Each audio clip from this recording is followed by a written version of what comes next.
Welcome to Christ in Me with Addie podcast. I'm your host, Addie Overla, and I am so glad that you're here. Whether you're new to Jesus or you've been walking with Jesus for a while, or you're not sure about this whole faith in Jesus and life thing, I'm so glad that you're here. Because here on this podcast, we have real conversations about really big questions about faith and life from the lens and perspective of the Bible. And if you're not sure what you believe, you don't have to believe to be a part of what we're doing here on Christ in Me with Addie podcast. This is a safe space to join in these conversations, figure out where God might be leading you, and figure out what kind of relationship you have with Him. I can't wait to get into it with you guys, but be sure to follow me over on Instagram at Addie Overla and join the Christ in Me with Addie broadcast channel to stay up to date on all things with the podcast. Now let's get into today's topic.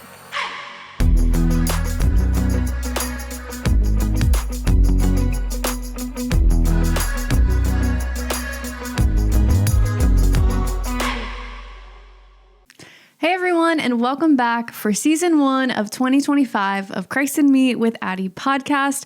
Guys, I'm so excited. I know you guys don't know what's on the horizon, but I'm excited for the guests that we already have lined up for 2025. There are some amazing stories and testimonies on the horizon, and I can't wait for you to hear them and just be encouraged by them, because it encourages me so much just to interview people who are willing to take their time to just share what God has done in their lives so that other people listening can be encouraged. And I just think that that's so important in the faith, right? Is to share stories, because it helps strengthen us and remind us that God is still moving. God is still alive. He's still here, and He's still helping His children to this day. So a few updates as we head into a brand new year and a new season. This year, guys, just being totally real, is the year that I'm going to have a baby, which is so crazy. If you missed our big announcement over kind of the off season, my husband and I announced kind of in between the end of season 3 and the start of this season, season 1, that we found out by surprise that we are expecting our first child. So that's super exciting. And if you missed that surprise episode, we did a surprise episode called We're Pregnant, where we just talked about it, and you can go back and watch that on YouTube, or you can listen back through any podcast platform, Spotify, Apple Podcasts, Google Podcasts, wherever you listen. So all that to say, a baby's in our future, and I'm going to try really hard to record as many episodes as I can in advance before our baby comes in August. And I just hope, and I've been praying and asking God, realistically, can I keep up with this podcast and be a new mom? And I really hope that the answer is yes. So if you think of me, send up a prayer, because I really love doing this, but we just have to see what the future holds. So that's a little foreshadowing for what's to come, all future speaking, but let's focus on the here and now.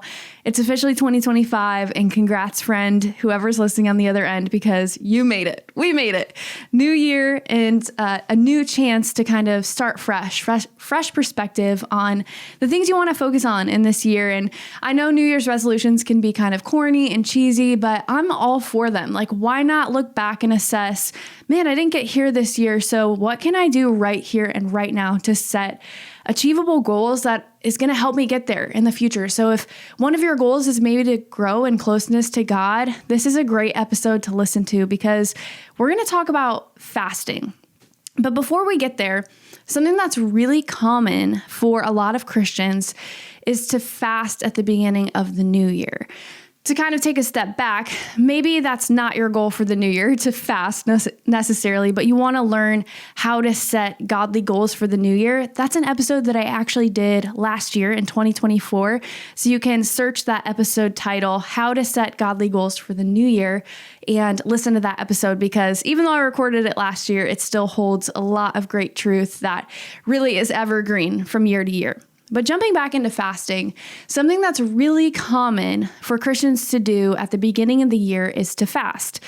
I know a lot of non-denominational churches do like a 21-day fast to celebrate and mark the start of a new year, whereas Catholic Christians practice their own type of fasting, which is the 40 days leading up to Easter, and that's called Lent.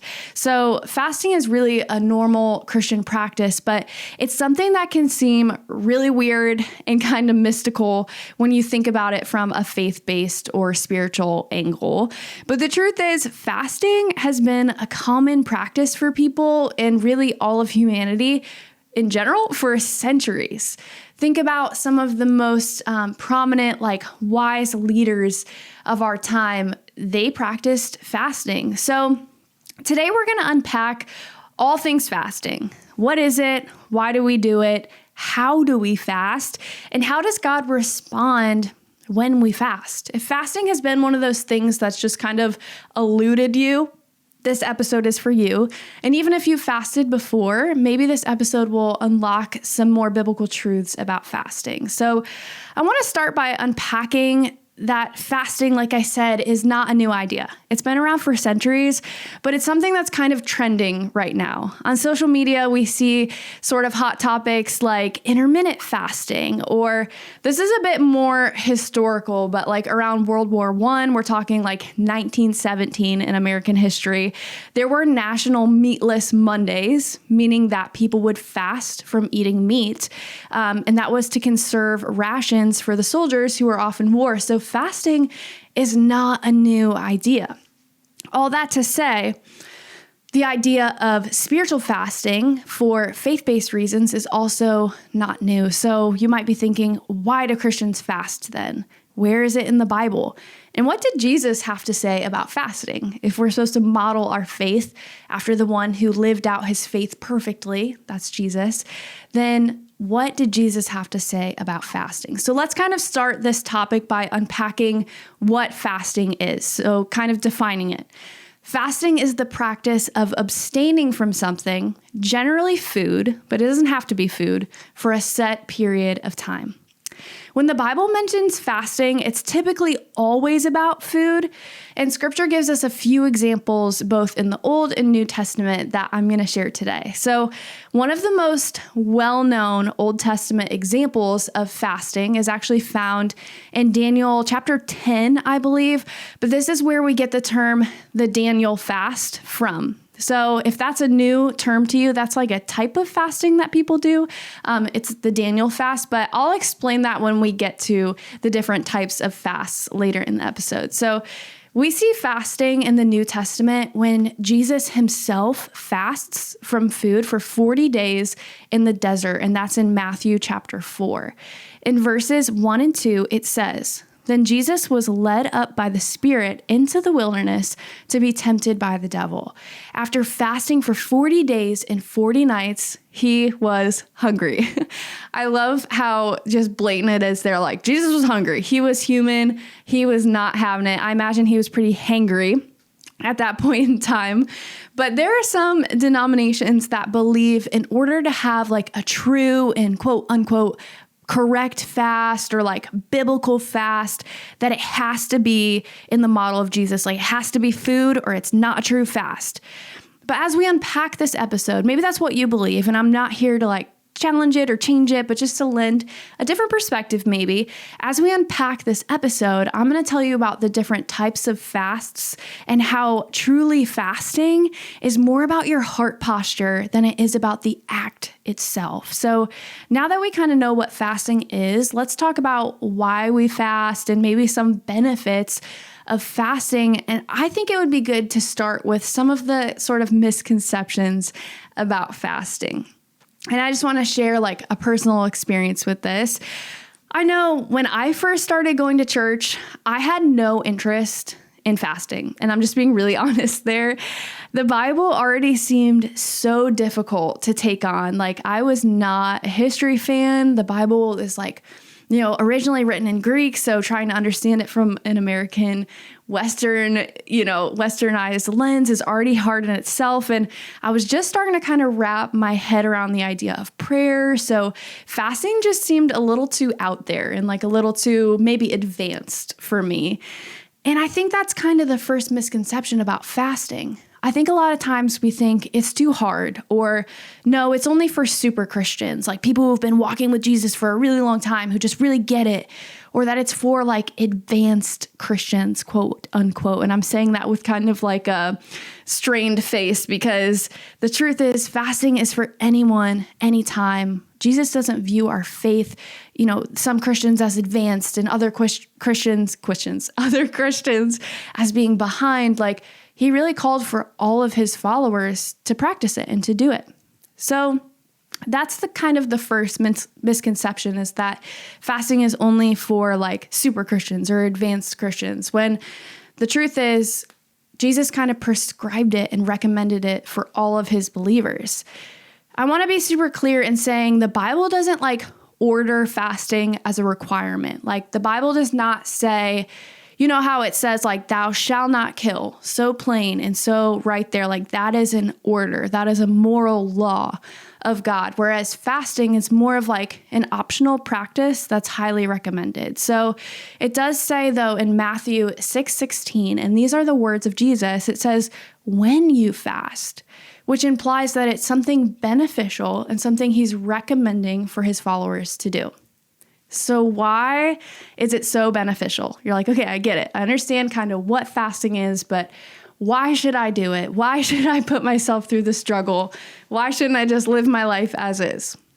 I think there's so many benefits to fasting, but if I had to narrow it down, I would say these top 3 are the 3 greatest benefits to fasting. And the first is that fasting makes us more sensitive to God around us and kind of what he's doing around us. So in other words, during fasting, we're choosing to kind of stop doing something that brings us comfort, like eating dinner or eating second dinner in my case, or scrolling on social media, or maybe even like sweets, in order to make more room for God in our lives.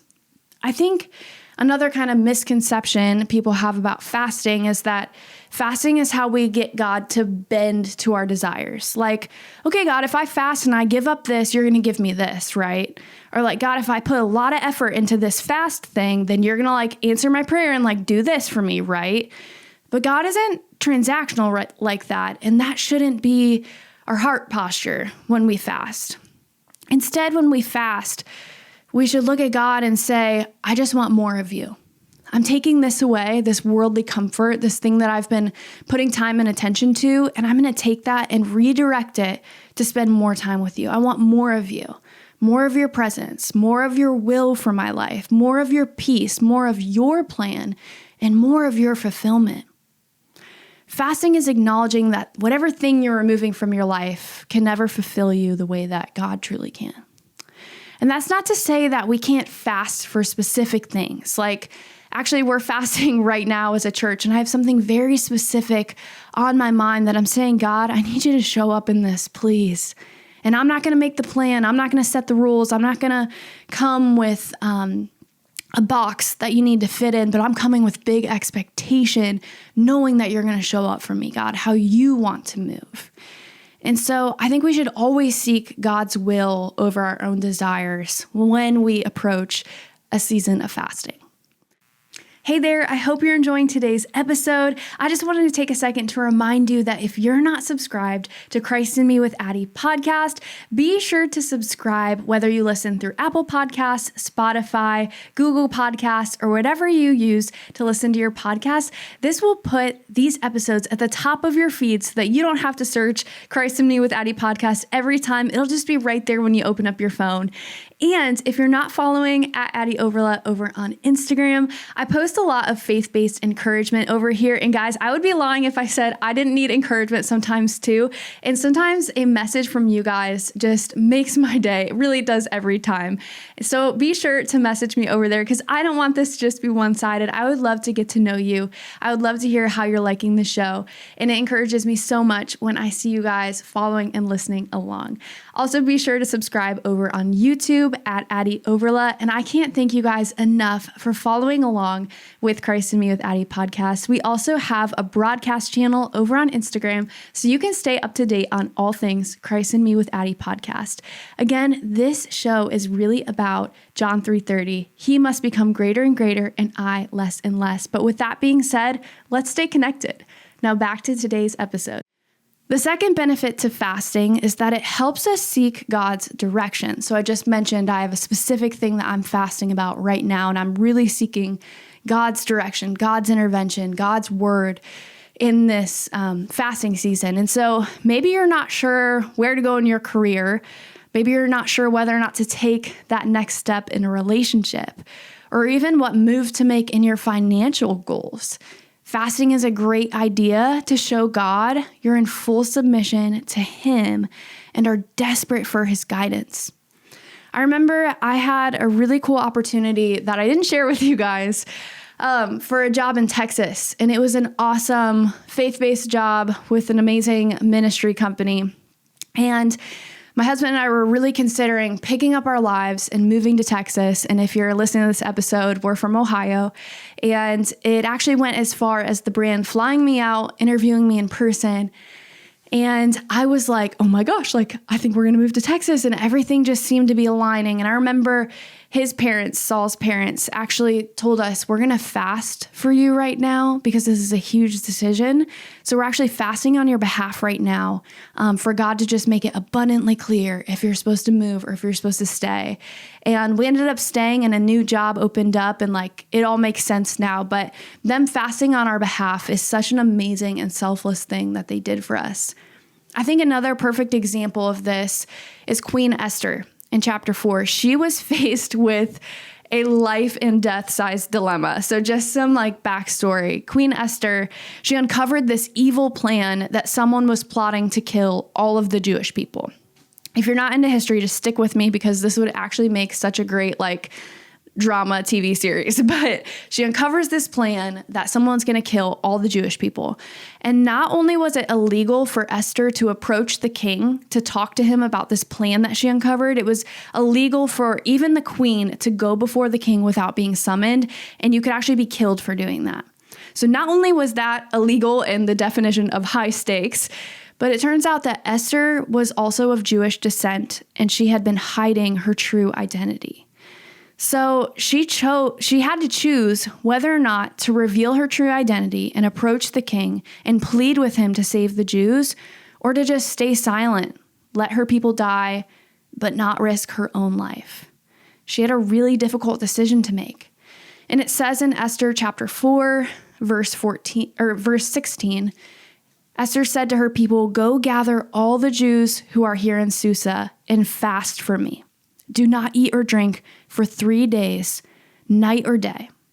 I and my attendants will fast as you do. When this is done, I'll go to the king, even though it's against the law, and if I perish, I perish." So when she had this really hard decision ahead of her, Esther chose to fast. And not just herself, but she asked all of her people to fast. She needed God's attention. She needed God's intervention. She needed God's direction. So Esther called for a fast so that God could help guide her in what decision to make. If you two are facing a difficult decision or situation, fasting is a good idea to seek God. But fasting shouldn't just be in times of hardship and crisis, which kind of brings me to our third benefit to fasting. And it's that fasting is just a great practice to strengthen our self-control and to deny ourselves. And for kind of like scripture reference to this idea, it says in 2 Timothy 1:17, "For God gave us a spirit not of fear, but of power and love and self-control." So God actually calls for us to have self-control, not just in resisting temptation from sin, but the act of fasting actually strengthens our spirit of self-control. It says in Matthew 16:24, "If anyone would come after me," these are the words of Jesus. So he's saying, if anyone wants to follow me, let him or her deny himself or herself and take up his cross and follow me. So what Jesus is saying here is, if you really want to be my follower. So what Jesus is saying here is, if you really want to be my follower, you have to deny the things that maybe you want in life. Take up your cross or take up your burden, take up this hardship and follow me anyway. Fasting is a great practice to take time to deny the comforts of life and allow God to fill those spaces. I have to be really self-reflective in recognizing my perspective as someone who lives in America. We have so many comforts here in America. We have all these like $19.99 dollar TV commercial convenience products on how to, cook an egg without it sticking in your pan, or just all these things that have made us so comfortable in this life. And the crazy thing is if they started to go away, the question is, would I still be a follower of Jesus? If things got really uncomfortable, would I still be a follower of Jesus? And I think fasting is a great practice to actually put your faith in that to the test. I'll never forget the first time actually that I fasted. I chose to fast from caffeine and alcohol, which the alcohol part wasn't too difficult for me because I don't really drink that much, but it is nice sometimes to go grab dinner with friends and have a glass of wine, or, if it's the start of my weekend, sometimes I'd like to have a glass of wine with dinner. But the caffeine part was really challenging because if I'm being so honest, I am just not myself until I've had a cup of coffee in the morning. So during my fast, I wanted to deny those things, I guess I should share, because I didn't want myself to be dictated by being able to relax in the evening with a glass of wine, or being able to get up and go in my day because I had a cup of coffee in the morning. I wanted the Holy Spirit to be that instead. So during my fast, just to kind of give you guys some insight, I think this was back in 2021, I was also praying for my future husband. I was praying that God was preparing him, that God was preparing me, and that whenever we would meet, if it would be that year, that God would just strengthen me and encourage me, because I had this burning desire on my heart to be a wife. And it's funny to look back now as someone who's now married and pregnant. But during my fast, the complete opposite and unexpected happened. While I was praying and fasting for love and my soulmate, I actually experienced heartbreak in it not working out with someone.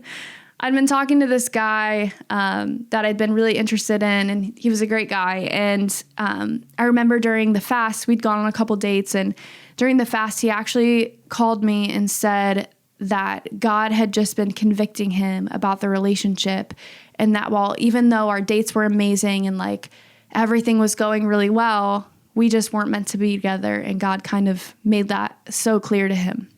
And I remember being so upset and asking God, why would you do that? And in addition to the heartbreak, I was facing some unexpected family tension. I was also struggling at the time to get enough clients to support my business and sustain myself financially. So I was just facing hardships in a lot of different areas. And all that to say, for my first fast, I did not expect so much challenge to come my way. I thought for sure God would see my effort and bless it with abundance and prosperity and comfort and my deepest heart's desire. But the truth is, God used even a season of fasting for me to teach me how some of the most beautiful lessons in life that make a whole lot of sense now, looking back, are learned in seasons of hardship. And so it's funny, I went into the fast thinking that I was going to experience just all of life's greatest pleasures. And I actually came out of it with some really hard lessons learned, but ones that I needed, that again make a lot of sense when I look back now. I think I was naive for sure by thinking that by denying myself, God would make things easier for me. Truth is, God doesn't work that way. We should deny ourselves in the comforts of life for God without any kind of reward, without any result, and just to show how much we love him. That's why we should fast, to show how much we love him, that he's worth our effort in giving up comforts of life to direct our focus and attention on him. Fasting didn't bring me everything I ever wanted, but it did bring me exactly what I needed, and that was clarity and closeness to God and maturity in my spiritual walk. Which brings me to kind of the third and final benefit. Fasting gets God's attention. His attention does not equal him moving in our favor, but it does equal him seeing us and loving us as his children, which he does anyway. I want to be really clear in saying God sees you, hears you, and knows you, whether you're fasting or not. But fasting is a great way to get his attention and show that it's not just a one-sided love, that you're willing to sacrifice and do things for him as well. And I think a perfect example of this is found in 2 Chronicles chapter 20. King Jehoshaphat and his army were greatly outnumbered in this war, and they were going to be killed. and they knew it. They were so outnumbered, it wasn't even funny. And it says in verse 3 of chapter 20 that the king called everyone to fast. He saw his situation ahead of him. He was so scared, and he knew that God was his only hope. God sees them and hears them and responds. The fast got God's attention. And it says his response in verse 17, he tells them not to fear and that he is with them. And in verse 18, Jehoshaphat and his army, they respond by falling down to their knees and worshiping God because he responded. They got his attention and he responded. You see, fasting doesn't always have to be in these desperate moments like King Jehoshaphat or like Queen Esther, but it's to show God that we're simply just desperate for him, that we need him, and that we acknowledge he is over everything. Hey there, friend. We're taking a brief pause from today's episode so I can tell you about something that I just launched that I'm so excited about. So in addition to the podcast, I have so many other just loves and hobbies, and one is cooking. And I just launched my digital food diary that's available as a digital version. And in this digital food diary, you get over 30 recipes.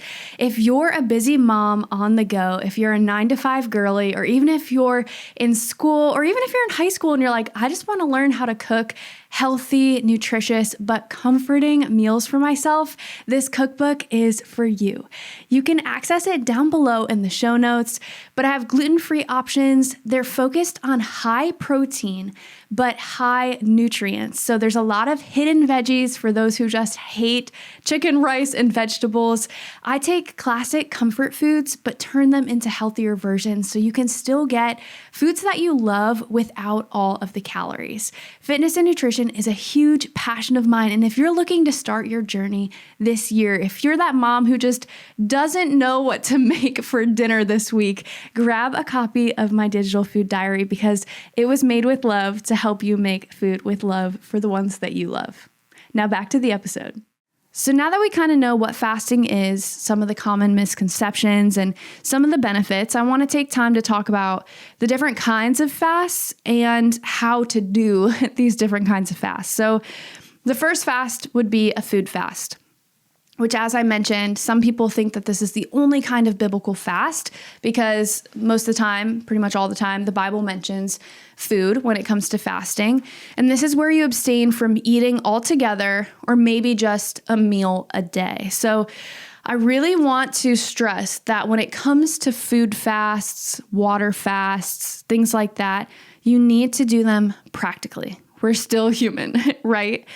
I personally had to recognize some of my challenges with fasting in this season right now. While being pregnant, I couldn't do a food fast because a lack in nutrition not only could put my baby at risk, but it makes me extremely dizzy and nauseous.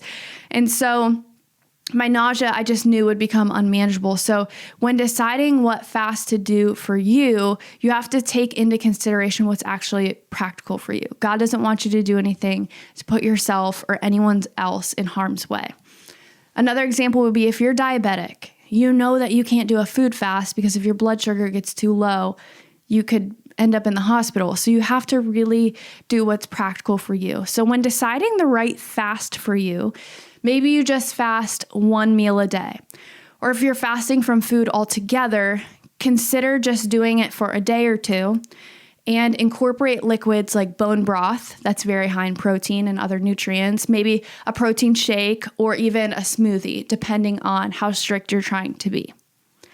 Another type of common food fast, which I mentioned earlier, is the Daniel fast. And again, I believe this is in Daniel chapter 10, but the Daniel fast involves fasting from meat products, seafood, dairy, eggs, processed foods, so no Twinkies and things like that, baked goods, alcoholic beverages, and then really any other beverage other than water or like herbal tea. So it's a very like natural food fast where you're focusing on only eating vegetarian things, but also low sugar, low processed foods. I think another type of fast that's really underrated is a social media fast. And as mentioned before, some denominations believe it has to be a food fast in order for it to be biblical. But again, I really think it's where your heart is, because maybe you just wake up one day and you realize I've been spending way too much time scrolling on social media. And I know that cutting that out for a little while would allow me more time with God. Maybe you recognize social media when you scroll, you leave discouraged, burdened, anxious, unable to sleep. Whereas if you cut that out and then you spent time with God and you realize the word is bringing you peace, you're sleeping better, you're trusting God more deeply, like that is a wonderful fast to do. And I truly believe that that is a fast that is honoring to God. It says in Zechariah 7:5-6, the prophet Zechariah conveys God's message to the people regarding their fasting. And he says, when you fasted and mourned in the 5th and 7th months for the past 70 years, was it really for me that you fasted? And when you were eating and drinking, were you not doing so simply for yourselves? Zechariah 7:5-6, again, these verses emphasize the importance of fasting with the right intentions directed towards God rather than self-centered motives. And I know I've definitely been guilty of doing this with food fasts before. And I'm just going to be really honest, but I've definitely thought before when fasting food, like, okay, God, like 2 birds with 1 stone, right? I'm going to fast for you and my faith. But if I lose a couple pounds while doing this, then that's like a win-win, right? Who else has been guilty of doing this? Because I know I can't be the only one. The truth is, I have to be kind of careful with food fasts because I don't want to fast because I'm like, oh, I'll lose weight and I'll focus on God, because the truth is it should only be about God. It shouldn't be about benefiting for myself in any way, shape, or form. So when we fast for God, it should be all about Him and not our selfish reasons at all. So maybe for you, if you struggle with that mindset too, a non-food related fast would be more honoring to God in your situation. And with that, our fasting shouldn't be for show. It shouldn't be to show how, quote unquote, how good we are or how Christian we are. It's about you and God, not winning brownie points with your pastor or your social media following or even your parents. Matthew 6:16-18 says, when you fast, and these are the words of Jesus, when you fast, do not look somber as the hypocrites do, for they disfigure their face to show others that they're fasting. So what this means is the hypocrites, the religious leaders, they would walk around frowning and people would know, oh, they're miserable. They're fasting for sure. Goes on to say, truly I tell you, they have received their reward in full, meaning if they wanted the attention of the people, that's the only reward they're going to get. That's the biggest reward they got because they're clearly doing this to show people that they're fasting and that they're holier than thou. That is the extent of their reward. They're not going to get anything from me. It says in verse 17, but when you fast, put oil on your head and wash your face so that it will not be obvious to others that you are fasting. So what that means when he says put oil on your head and wash your face, he's saying go about your day. Business as usual. You don't need to act all distressed and distraught. Live on with your day while you fast. Verse 18. So it will not be obvious to others that you are fasting, but only to your Father who is unseen. And your Father who sees what is done in secret will reward you. So this is really emphasizing our greatest reward in fasting is not how we appear to others or the brownie points we score with religious leaders or our friends or whatever. Like, I never want to look more Christian on the outside than I actually am in my heart between me and God on the inside. And that's what Jesus is saying here. So our greatest reward when fasting is not recognition from others, but merely just gaining closeness with God. Some people take this very seriously and they think that you cannot tell a soul when you're fasting or that your fasting is dishonoring to God. So like, keep it to yourself, don't tell anyone. And I understand that, But I also think that sharing your fast with a friend for accountability is totally okay as long as you aren't sharing your fast to try to win the approval of people or to look impressive. So I think a prime example of this would be when I did that caffeine and alcohol fast. I was documenting it and sharing the process online and on my social media, mostly on my stories, and just saying how God was moving and the things he was doing. And really what I was trying to do with that was not look impressive to people, but I think there is a lot of like mysticism and lack of transparency in fasting. And so I wanted to make it look more practical for someone else to feel like they can take it on too, because it's one of those things that I feel like we don't talk about enough. So people never do it because they're never challenged to do it. They don't ever see how it's done to kind of step into it and know like, okay, if I want to grow in closeness with God, maybe I should pray about what I should fast too. Which brings me to the last type of fast, and that's just a chosen fast. That's personal between you and God. This should be decided in a time of prayer ahead of the fast, and it should be something practical yet challenging.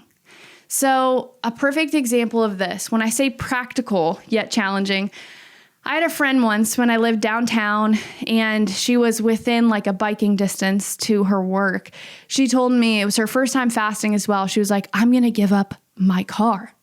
And she would think it's funny that I'm sharing this story, but I remember her just saying like, I'm giving up my car and I'm going to do this fast, this 21-day fast without my car. And I can either walk to work or I can jog to work or I can ride my bike to work. And I'm going to do that for God. And I was like, wow, girl, like, that's amazing. Like if he's calling you to do that, like definitely don't deny that if he's calling you to do that. But I did ask her, like, do you think it's practical? Like what happens when you have to pick up groceries? What happens if you buy something on Facebook Marketplace? Like, am I going to become your chauffeur for this season? And she did end up actually realizing that it was way too much for her. Like she needed her vehicle. And so I think it's important not to bite off more than you can chew and to really assess what is practical for me to do, but yet still challenging. Again, for me, that was caffeine, like genuinely. I recognized that that's something that held a lot of importance in my life, and cutting it away to kind of spend that time with God was very practically challenging for me. So with that, I want to share just kind of my biggest tips around fasting as we bring this episode to a close.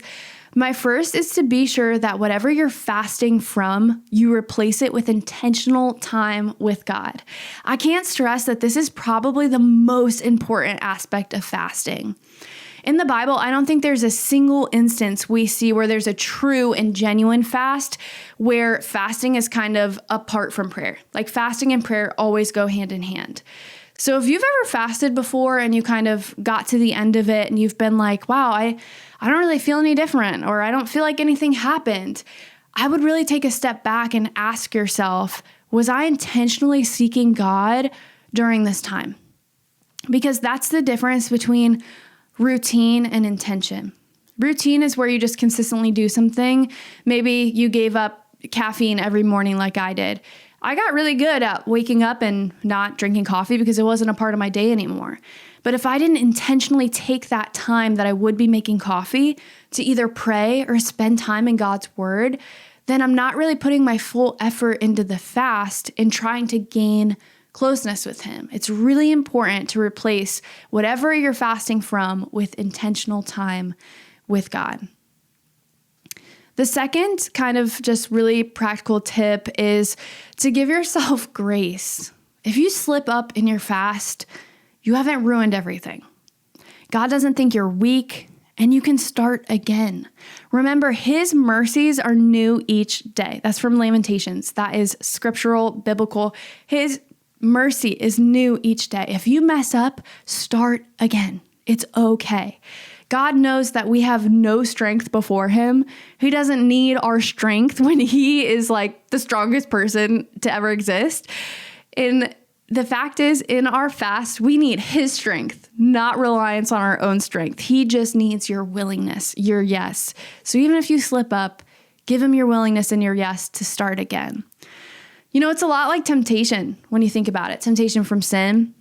God knows we're prone to temptation, but no matter how many times we mess up and ask for forgiveness and start again, it's in our weakness that God is made perfect. And that's what that verse means. In our weakness, God's perfection shines all the greater. And so when you mess up, just take it to Him. So regardless of whether or not your church started with a fast this year, or even if you are doing Lent maybe coming up, I want to challenge you to consider practicing fasting sometime on your own this year. If you've never done it before, it would be a great time to just put yourself to that spiritual challenge and discipline. Now that you've heard this episode and you kind of know how to fast, what to fast, why to fast, when to fast. So you don't need to worry about doing it wrong or messing up. Just give God your yes. Just try it and see what He reveals to you along the way. I've had some of my biggest breakthrough moments with God during a time of fasting and prayer, and I can't wait to hear what He does in your life. As always, thank you guys for listening and kind of spending your time with me here. Don't forget to follow me at Addie over on Instagram for just faith-based, encouraging content. If social media gets to be a heavy place for you, I hope that my page is somewhere that you feel lightness and that you just get filled up with the Word of God, or even just a laugh through a funny video about me joking about morning sickness or whatever it is. So be sure to follow me over there. And also, I would love and so appreciate if you would subscribe over on the YouTube channel at Addie Overla. I will see you guys next time for episode 2.